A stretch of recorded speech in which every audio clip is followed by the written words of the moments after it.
Если на этих кадрах ты почувствовал ностальгию, то эпоха воркаута не прошла мимо тебя. Я прекрасно помню лето 2011 года. Мы проводили свое время на турниках. Между тренировками смотрели видео Михаила Баратова и мечтал попасть на московские соревнования по воркауту. Из колонок играл только рок, на руках не заживали мозоли, и все было слишком беззаботным. Но что случилось? Куда пропали турникмены? Что стало с этими ребятами, которые проводили свое время на турниках? Почему это движение на пике своей популярности вдруг стало никому не нужным?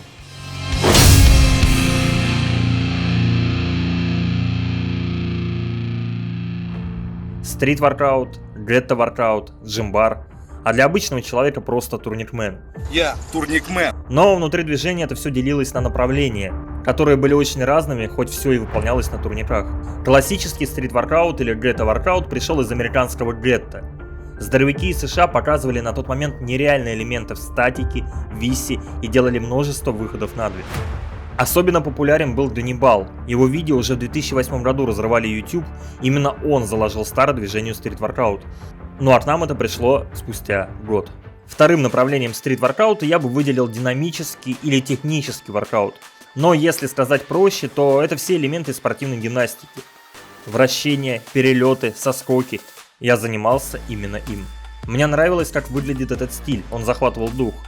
Но большим минусом было то, что им негде было заниматься. Дворовые турники, которые пережили весь Советский Союз, с трудом выдерживали пару оборотов. На этом видео это, кстати, хорошо видно. Сломался.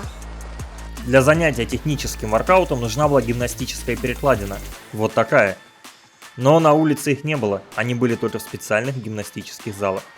Последнее яркое направление, которое оказалось живучее всех, это колумбийский джимбар. Да, он пришел из Колумбии.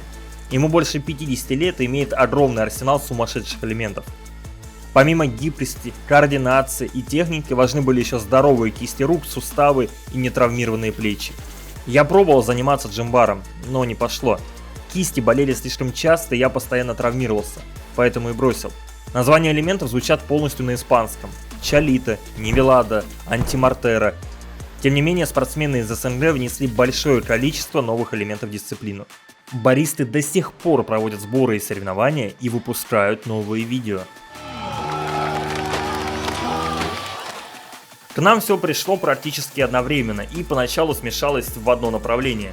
В 2008-2009 годах на YouTube начали появляться видеоотчеты и уроки от турникменов, которые позже стали родителями этого движения. Сегодня я познакомлю вас с таким выходом, который называется полотенце. Этот выход называется полотенце не потому, что его следует выполнять в полотенце. Михаил Баратов, Богдан Корженевский, Иван Казачок, Евгений Козырь и Никита Морозов.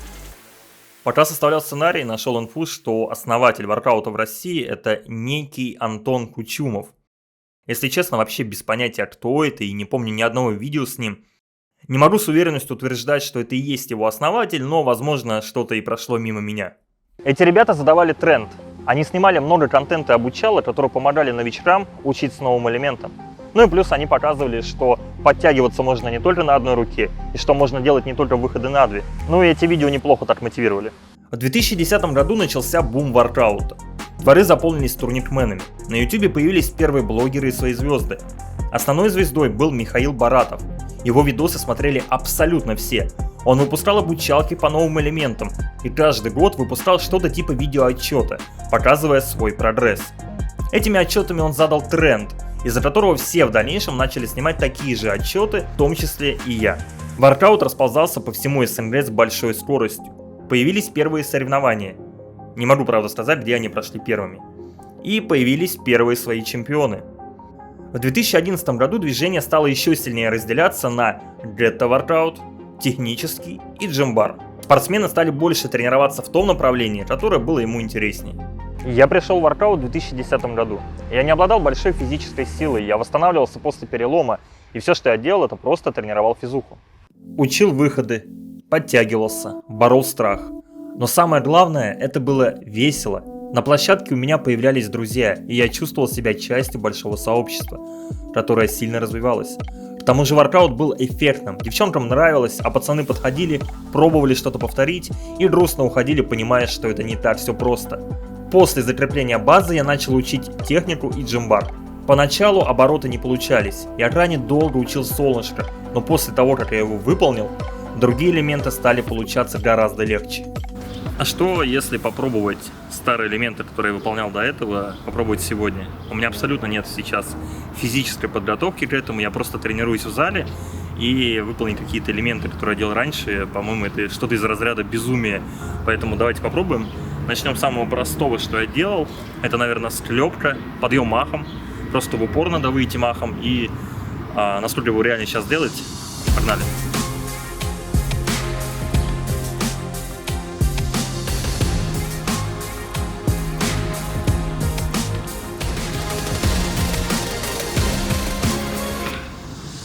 Нет. Я не дожимаю маленько, не понимаю, что не так. В 2012 году я дважды участвовал в экстрим кубке от Теле2. Разные стрит-направления, то есть скейт, воркаут, паркур, BMX, соревновались между собой за 100 тысяч рублей. Это, наверное, самые приятные воспоминания того времени. Уже тогда крупные бренды и регионы обратили на нас внимание. Мы стали не просто пацанами на турниках, а целой субкультурой. Экстрим кубок проходил так. Каждую неделю мы ездили по Кемеровской области из города в город и показывали свое выступление. За это получали баллы, и в конце такого тура объявлялся победитель. Я выступал не один, нас было около 7 человек. Большая команда турникменов. Да, у нас даже были майки с этой надписью. Свои первые соревнования мы выиграли. Забрали 100 тысяч и потратили их на строительство площадки для воркаута в своем городе. На вторые соревнования я собрал уже свою команду, стал капитаном, и мы также выиграли внутри своей области.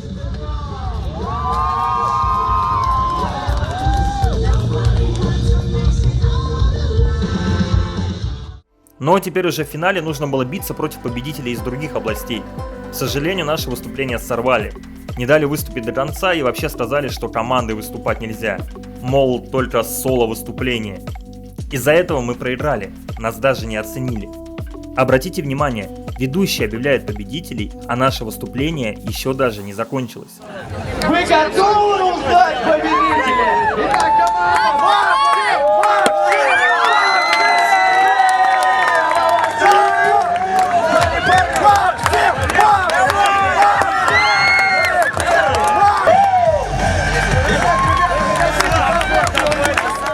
После этого я практически бросил заниматься воркаутом. Я поддерживал свою физическую форму, но интерес плавно пропадал. Со временем я стал отставать по элементам и переключился на другие интересы. Несмотря на то, что я бросил заниматься, популярность воркаута росла. Я очень удивлялся, когда видел исполнение элементов, которые раньше казались нереальными. В стране начали проходить первые крупные соревнования. Сейчас я вспоминаю в основном соревнования в Лужниках в Москве, но их было очень много по всему СНГ. Каждый регион самостоятельно проводил свои собственные и получал поддержку от властей и бизнеса. Обычные пацаны из регионов получили возможность заявить о себе, при этом не занимаясь с детства в секциях по профессиональным видам спорта. СМИ постоянно снимали репортажи о дворовом спорте и также помогали развитию движения. Самый простой турник, оказывается, может стать основой для исполнения сложных акробатических трюков. Парни тут серьезные занимаются, умеют много, так что будет серьезно, я так думаю. В какой-то момент воркаут стал очень сложным. Элементы с фазой полета, нереальные выходы ангела и прочие, которые давались все большему и большему количеству людей.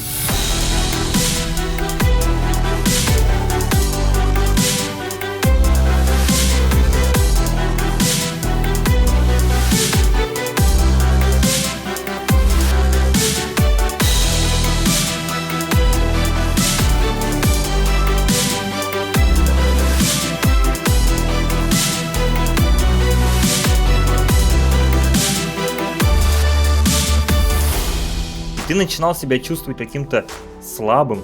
Как сейчас помню, я учил русские обороты, довольно сложный элемент, больше 3 месяцев. А в это время пацаны делали перелет Ткачева. Воркаут стал еще более зрелищным, но еще более сложным. Особенно в направлении джимбар. Точно не помню название. Баристы, не кидайтесь меня камнями. По-моему, это 16 Scala Suprema Capital Contra. Я точную механику не помню, как его делать, но вот есть видос, как я это делал, поэтому просто попробую по памяти вспомнить. Попробую классический. Да, вроде бы.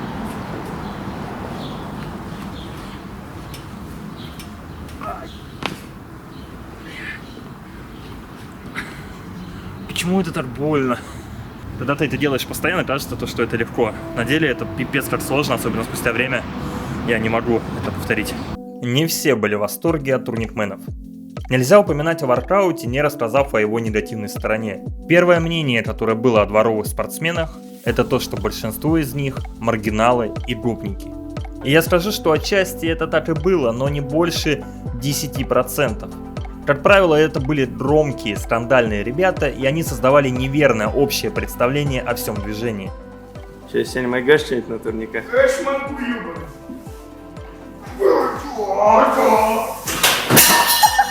Второе, чем обвиняли турникменов, это то, что они псевдозожники. Очень часто воркаутеры проводили пробежки за ЗОЖ и открытые тренировки, старались пропагандировать здоровый образ жизни.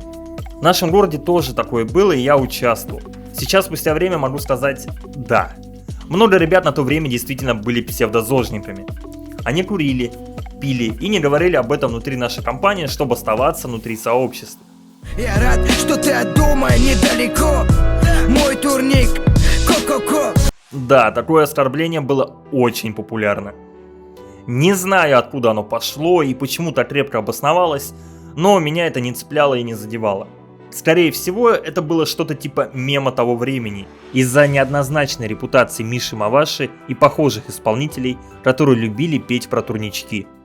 Как турникмены думают, что их видят люди? А как происходит на самом деле и как их видят? Относитесь не так серьезно. Ладно, когда это только зарождалось, в 2012-м, когда МДК, его форсили везде, зародились шуточки про Ко-Ко-Ко, Петушков, турникмены и Миша Мавашиш появился. Но спустя столько времени у кого-то до сих пор бомбится этого? Вы серьезно? И последняя негативная сторона – это травмоопасность. Из-за особенностей любых дворовых видов спорта воркаут не был безопасным. Постоянные падения, травмы кистей, растяжение мышц и переломы. Но он был более безопасен, чем паркур или BMX. Мы падали реже и не так болезненно, как эти бедолаги.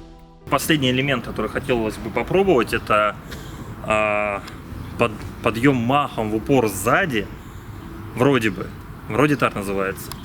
Но делал я это с перехватом. То есть вот он видос, когда я выхожу, делаю переворот и в воздухе перехватываюсь обратно хватом. Элемент легкий. То есть ничего в нем такого не было. Я его выполнял довольно легко, выучил буквально за пару дней и никогда не вызывал проблем. Поэтому давайте попробуем, посмотрим, хотя бы без перехвата. Просто посмотрим, как я смогу. Смогу ли вообще оказаться рядом с упором.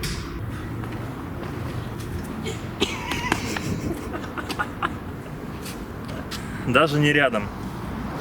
Я бы сказал, вообще не рядом. Но по ощущениям, если дня 3-4 потренироваться, можно сделать без перехвата.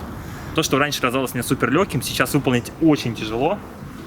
Это не так просто. Особенно некоторые элементы из джимбара, это просто супер какое-то выдергивание плечей. Вот такая вот история. После негатива хочется сказать и позитивную сторону.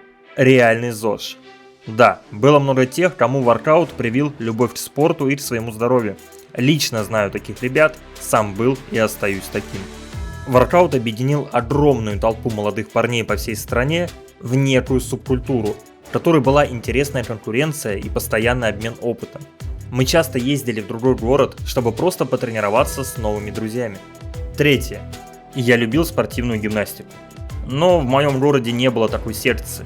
Воркаут дал возможность стать гимнастом, хоть и не полностью, и приблизил на чуть-чуть к своей мечте. Я уверен, что многие пацаны по всей стране получили такой же шанс, а некоторые даже стали тренерами и ушли в спортивную гимнастику полностью. Куда же делись стрит-воркаутеры? Если все было так классно, почему так резко заглохло? Первое. Отсутствие поддержки со стороны государства. Несмотря на поддержку на старте, все как-то само по себе затихло. Воркаут не признали видом спорта, а лишь включили в состав дисциплины воздушно-силовой атлетики. На этой ноте вся поддержка и завершилась. Второе. полное отсутствие единой системы классификации спортсменов. Не было разрядов и каких-то параметров, по которым можно было определить уровень мастерства. Спортсмены сами между собой договаривались, и так часто бывало, что судейство из города в город сильно отличалось. Я помню, было что-то типа разрядной системы по грета-воркауту. Например, чтобы получить КМС, нужно было выполнить вот такой список упражнений. Подтягивание на одной руке 5 раз. Звучит жестко.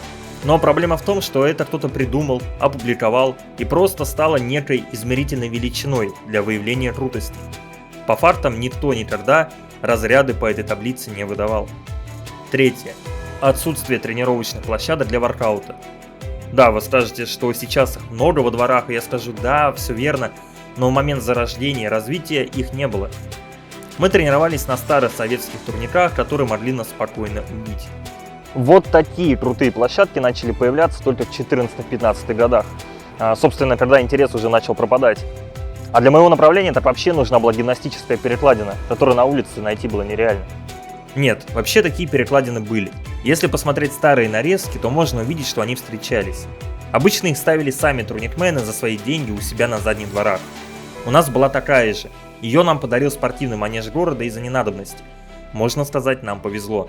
Отсутствие энтузиастов забило последний гвоздь в крышку этого гроба. Кумиры 2011 годов плавно переключились на другие интересы. Спортсмены стали жестче относиться к новичкам.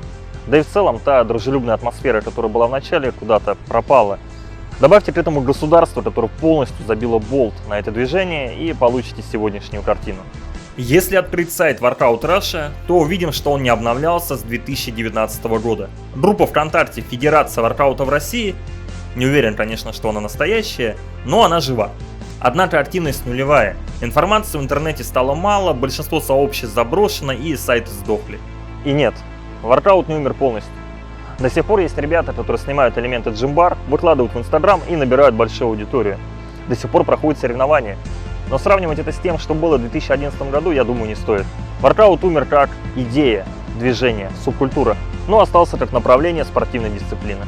Я с ностальгией вспоминаю времена, когда мы шли играть в баскетбол, а после зависали на турниках.